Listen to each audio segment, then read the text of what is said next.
The following public service program is brought to you by the Metropolitan Library System.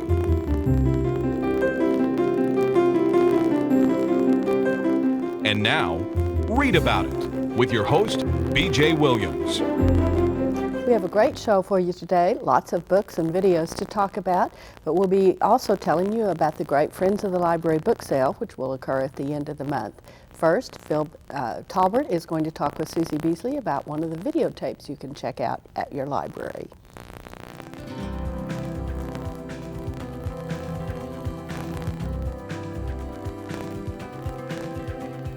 Phil, what is this video about Amsterdam by Medici Entertainment? This is one of those beautiful cities series videos, and it's we have one on Venice, I think, the other one, but this one is all about Amsterdam, and it talks. And you've got to tell us about Amsterdam. Oh, Amsterdam is a lovely place, I can tell you for sure.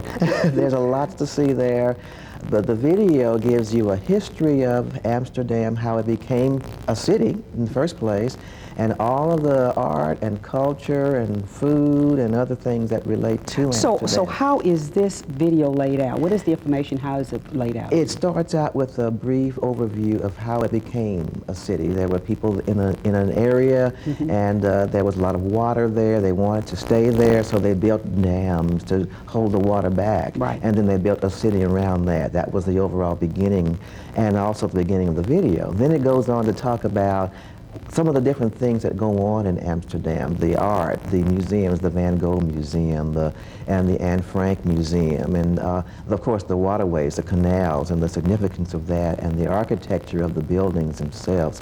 Fantastic. And how as far as historically, I know you just recently came back, correct? Right, yes. So how do you respond to Amsterdam being there in Amsterdam, the video?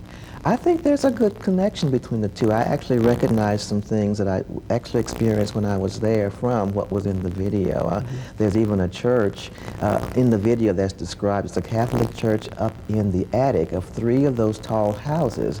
And this was built during a time when Catholic religion wasn't practiced quite in the way that it had been before. Right. And I remembered seeing that very building and walking through it when I was there, and I thought, wow, this is history right That's here. right. And the fact that they did include it in the video. Yes, yes. So connection. now, what other related materials now does the library have on Amsterdam, since you just recently came back, so you did research before you went? Well, we've got books, of course, on traveling in Amsterdam, and other videos as well on the Netherlands and parts of Europe. So we've got a good selection of materials that you can use, not only for traveling in Europe, but all over the world, and then, of course, in the United States as well. But we're pretty well covered in the library system. Now, the video came out some years ago. I think it was in 97 when it came out. Yes.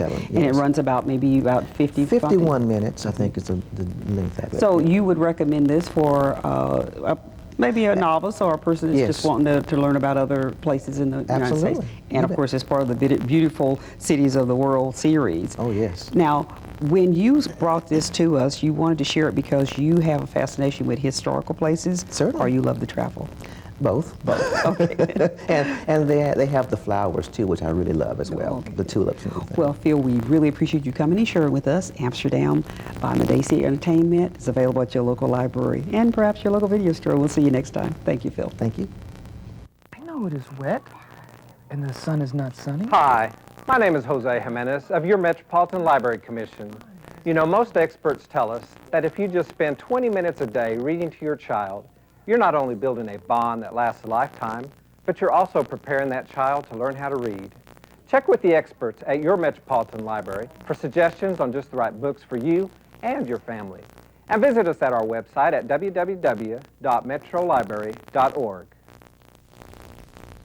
Well, Doug is seated with me, and I guess that means I need to talk about a book I've been reading recently. You better. I better. That's what I'm here for. Well, I got a book recently called The Dance of Time. It's by Eric Flint and David Drake, and I guess you've already guessed it. I recognize the names. the names, okay. It is the conclusion of a series that the two started many years ago. This one has been several years in coming. Now, Eric Flint has recently gotten a lot of notice because he has written an alternate universe history set in Germany in the mid-1600s. In fact, one of the books got on the New York Times bestseller list. David Drake, of course, is well known as a sci-fi war writer of some note. And I'm not really sure what prompted them to settle on Belisarius, except both of them like the military history, and Belisarius was a great Byzantine general of the 500s, the 6th century of this common era. And they decided to figure out a way to see if they couldn't take back some of the industrial innovations of warfare back, and what would, in their minds, Belisarius do with those.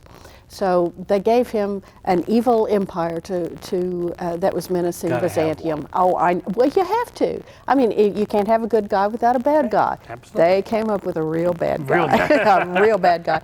The premise is that somebody or something from the future didn't like the way the future was, and we're talking about millions of years in the future. And they decided the only way to fix it was to go back to the 6th century and promote India with its rigid caste system, because they were somehow concerned about the purity of humans. This is all a little bit vague. You just have to set the things so you can get into all the great stories. So they send somebody back to sort of run India, or something back to run India. And the other people in the future send something back to help Belisarius so he can fight India and not create this alternate future. But then we get a little bit into all the alternate universes. You know, one of the theories is every decision results in a different universe. That's all just to set the groundwork so we can see what Belisarius does. And over a number of books, of course, he's a good guy, he's a great military genius, which in actual history he was. One of the best, probably, military leaders the world has ever seen. I would not recommend The Dance of Time unless you have read some of the other books, because it is mostly tying up all the loose ends, explaining how it ended. This one is much lighter than the others. There's a humorous group of assassins that keep running through it. We go from Constantinople to actually ending up in India, and here's these bumbling assassins trying to kill somebody somewhere sometime so they can go home. But you make it sound very intellectual up until that last part. Up until that last part. It's an adventure story. It's an adventure story, yeah. This is just the groundwork for it, the excuse for the adventure. And Flint and Drake do great adventure. They are well noted for their ability to describe battles and to give you a really good feel for what is happening. The way they deal with some of the innovations that come in, introducing guns and that sort of thing, is also quite interesting.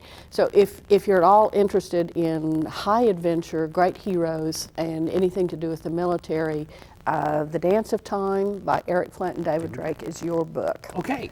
And coming up next, we have one of our teens. You know, every summer we get teen volunteers for our summer reading program. And every summer I ask if some of them will come and tell us about books they've enjoyed.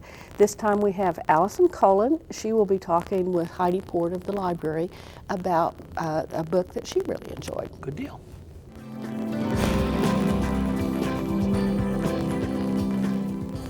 So Allison, tell me a little bit about this book that you read. Well, I read Test of Time, and it's a novel approach to the SAT and ACT. But the book, it was about time travel. And it starts when Hank hacks into a computer that's off limits to him and actually brings someone from the past to the future. And it's up to him and his friends to take that person back to the past before their future is changed forever. Wow, it sounds really exciting. It was. So tell me, how is this book preparatory for the ACT and SAT though? Well, it's filled with over 2,000 vocabulary words that are usually found on the SAT and ACT. And those words are in bold in the story. And so it makes learning them easier because you're reading it in context. And also, if you don't know what a word is, there's a dictionary in the back that you can look up any word you want. And there's also little exercises that you can do. So it's more like a study book, Yes. as well as, is it fun to read? It was. It was? I really enjoyed it. And would you recommend this book to others? Yes, definitely. Especially to anyone that's planning on taking the SAT or ACT. And how soon would you recommend that they start reading it prior to the ACT and SAT? Probably very soon, because then the more times you read it, the more words you'll learn. So do you think that this is something that you'll read again, or was it just a one-time? Oh, I'll definitely read it again, because every time I read it, it's a good review, and I'll also learn more words each time. And was it fun to read? Do you feel like that you were interested in the story as well, or was it mostly just an exercise? It was really hard for me to put it down. Really? Yes. Is it a mystery? A little bit, yes. In what way? Just because you don't know if they're gonna get him back, or who helped Hank out getting the person from the past to the future, and it's just, you have to put the clues together. So you have to read the whole book in order to get the full view. Yes. Do you feel like that it did expand your vocabulary? Yes, I do. I learned a whole lot of new words that I never heard of before. And are you able to use those words in conversation since you read them in context in the book? Good. One of my favorite words was cacophony. Oh, and what does that mean? It means like a loud, boisterous noise. Well, how interesting. Very chaotic. Well, Allison, thank you so much for bringing a test of time to us. We appreciate it very much, and we'll look forward to seeing if others enjoy reading it as well. All right.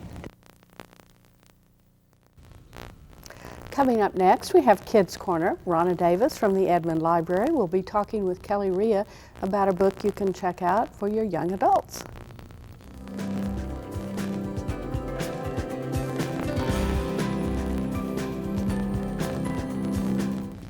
Hello, today Ronna Davis from the Edmond Library is here. She's the young adult programmer as well as the adult programmer, so she often has her hands full, but she's brought some fabulous books in.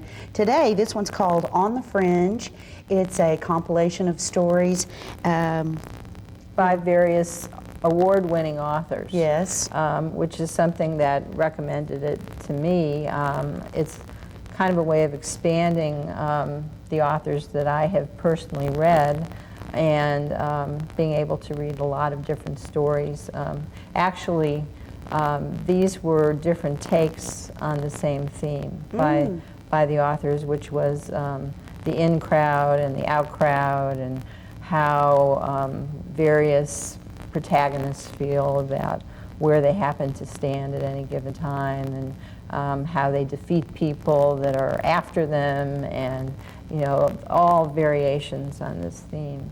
And so I think that many teens could probably identify with, if not with all of them, or even some of the stories, with at least one or two of the stories as far as what those particular characters are encountering. And there's one story in particular that you liked by Nancy Werlin. Yes, it was called Shortcut, and it was about a girl, probably about 15 years old, who had at one time been part of the in crowd, and her friend supposedly decided to betray her so that she became persona non grata.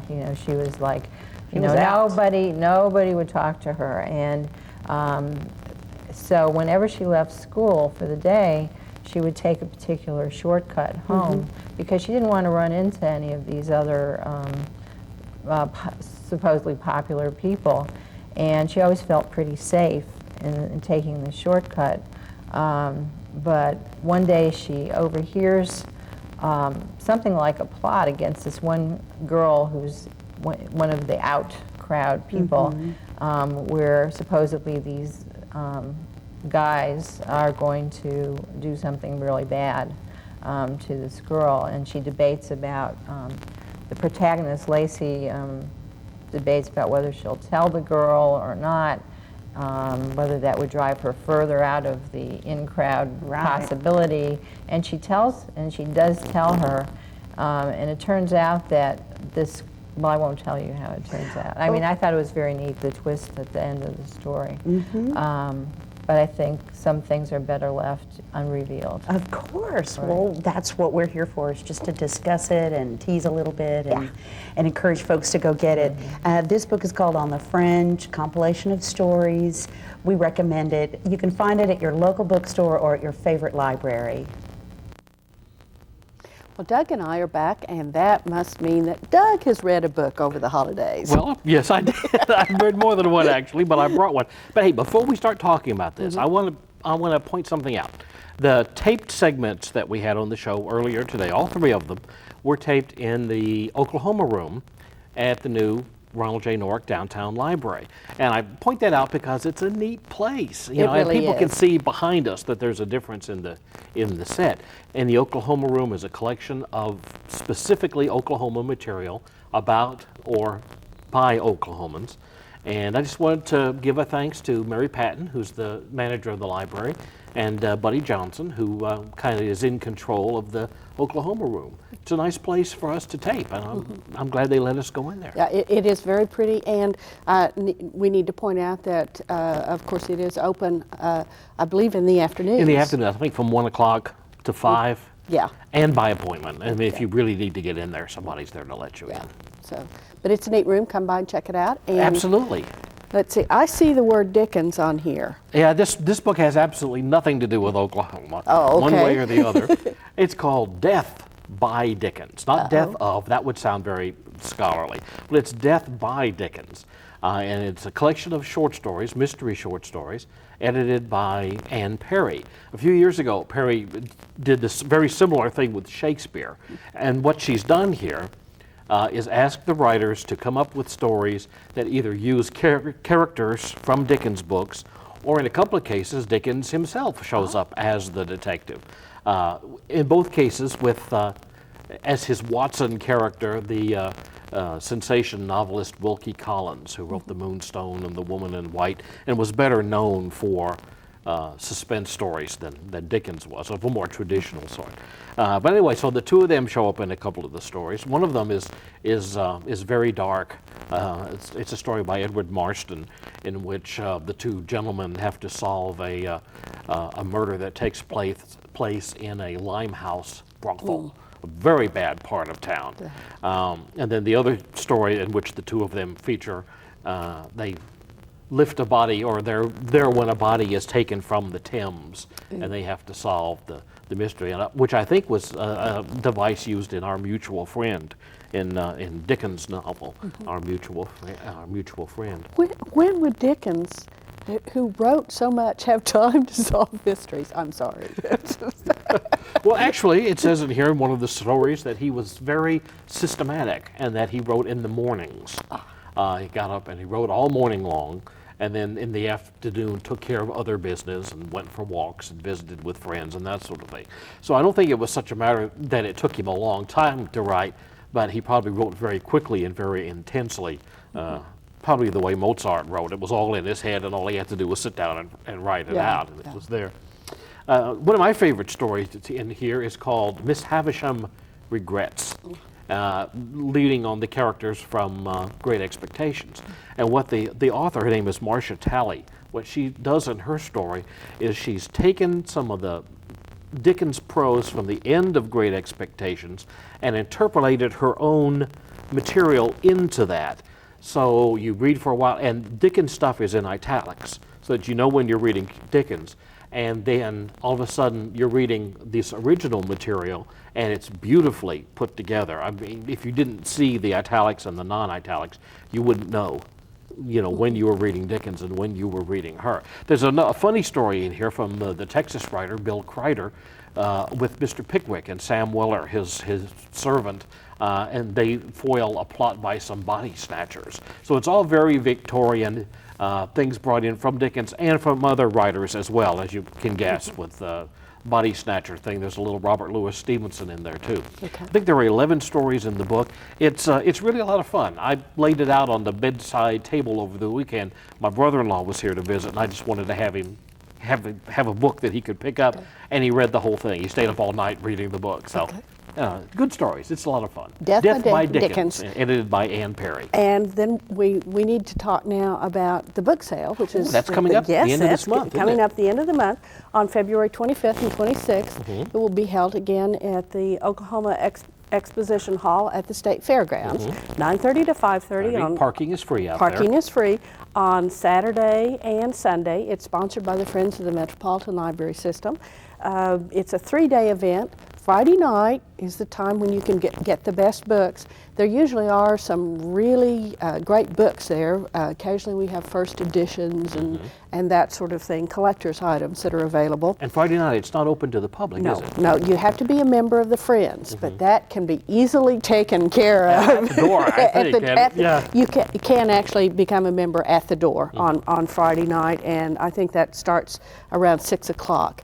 But there is a website and a phone number that you can go to. You can go to www.mlsfriends.org, or you can call 606-3763 and get information about the book sale.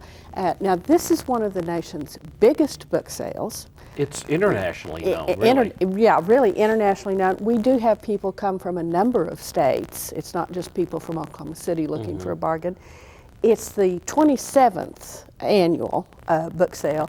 The Friends, through the proceeds from the book sale, have managed to donate back in one way or another to the library system $1,263,238. And that comes in a little bit at a time, all year long. So anything that you're doing with the library, if you go to see a program, very possibly the Friends have given some money towards bringing those people in to perform for you. Well, they, several years ago, provided this set for Read About It. I know at one point they bought a truck that we desperately needed for our maintenance people. They help with education grants for staff.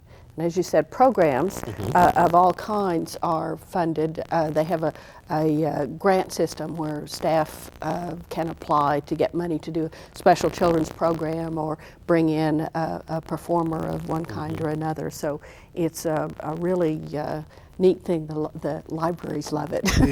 I remember a couple of years ago I was out there and there were two people and they each had those red wagons, you know, the old radio flyer kind of wagons. And I just kind of started talking with them. And what the deal was, they were husband and wife, and they went in with their two wagons, and when one of the wagons was full of books, one of the two would take it and check out, and then take the stuff out to their car, while the other one was filling up the second wagon. And they just kept going like this in rotation.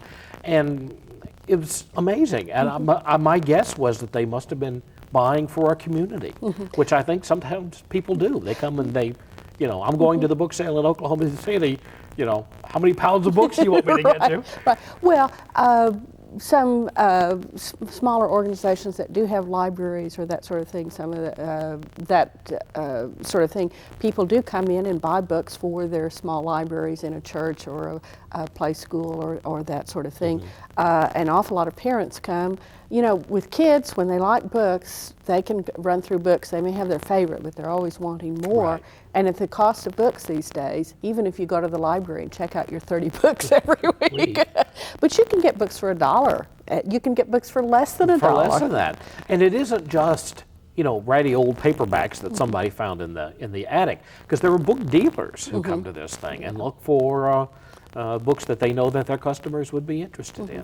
Well, actually, we have, as I mentioned, they occasionally get first editions and that sort of thing. We've got something called a collector's corner, and that's where you go for the really neat stuff, and that's why you really need to be there Friday night. Get there a little early. Get there a little early. And people will be lining up early on Saturday. Yeah. I mean, I know it sounds like we're overselling this, but we really are. I mean, these things happen, folks, every year. I was there volunteering. Almost everybody in the library volunteers at one time or another. Shirley Pritchett told me that it usually takes about 900 people to put this book sale on. I can believe it. But the line goes out the building and it's winding around, and there's more than one or two people with their little red flyer wagons. They've got their huge shopping carts I've shopping seen, carts on yeah. wheels and the whole bit, because this really is a bargain. If you like books, this is where you need to be Yeah. on February 25th and 26th. Yeah, the people who come to this that I think I like the most are the ones who they literally buy a year's worth of reading, and it doesn't cost very much. I mean, you can buy paperbacks for a year for $25, you know, and then when they finish the books, they donate them back to the library again, and then Somebody they buy else more buys the them. next year, Yeah. and the books keep recycling until they really do fall apart. Yes, you can. If you have books you don't want anymore, take them to your library. Right. They'll be in next year's book sale. So, and I think we need to move on and provide a little bit more of our usual information. It's time for ta-da! The almanac. The We're almanac. winding down here. for Winding this down here. Well, I found 3 writers who were born this week. Coincidentally, Charles Dickens, February 7th in 1812. Of course, Dickens was best known for, well, just about everything he wrote, but Great Expectations and David Copperfield are probably his two great books. Great Expectations, in fact, was a favorite of Dostoevsky and Tolstoy. They were very intrigued with the characters in that. Dickens, of course, in the latter part of his life, gave public readings of his work, and he would get so intense that people were frequently concerned for his health. And when he died in 1870, several people thought that the public readings had brought on his death. In 1885, on the same day, was born Sinclair Lewis, a great American satirical writer, author of Main Street and Babbitt. And other books, Elmer Gantry about the fundamentalist preacher. He was offered a Pulitzer Prize at one point for one of his books, and he said, you know, the Pulitzer is supposed to be for books that say how ennobling it is to live in America. He says, and sometimes I don't do that, so maybe you better give it to somebody else. And so that year the award went to Edith Wharton. Finally, on February 9th in 1911, my mystery writer for the week, and I bet you've never heard of her, Rose Louise Hovig. No, I never have. Better known as Gypsy Rose Lee, who actually didn't write 2 mysteries, but she plotted them. And then the mystery writer named Craig Rice wrote the books. But the first one was called, I'm forgetting the title of it now, the G-String Murders. Gypsy Rose Lee, if you don't remember her or know her, was better known as a burlesque stripper. And a very bright one, and a well-known one at the time. And that was made into a movie a few years later with Barbara Stanwyck called Lady of Burlesque, if you ever see that. So my mystery writer of the week is Gypsy Rose Lee. What have you got? You got some dates for us. Very briefly, Jules Verne was born on February the 7th in 1828. Same day as Dickens. Same day as Dickens. Different year. In 1812, the New Madrid earthquake hit in Missouri, and it did affect things in Oklahoma. And on February the 6th in 1778, France recognized that new nation called the United States of America. They had already sent troops, and later they sent a fleet that blocked up a certain British army in a little town called Yorktown. And so with the French fleet on one side and George Washington on the other, the British raised his hand and played the world turned upside down. Right. That's it, folks. Thanks for being with us, and we'll see you again next time.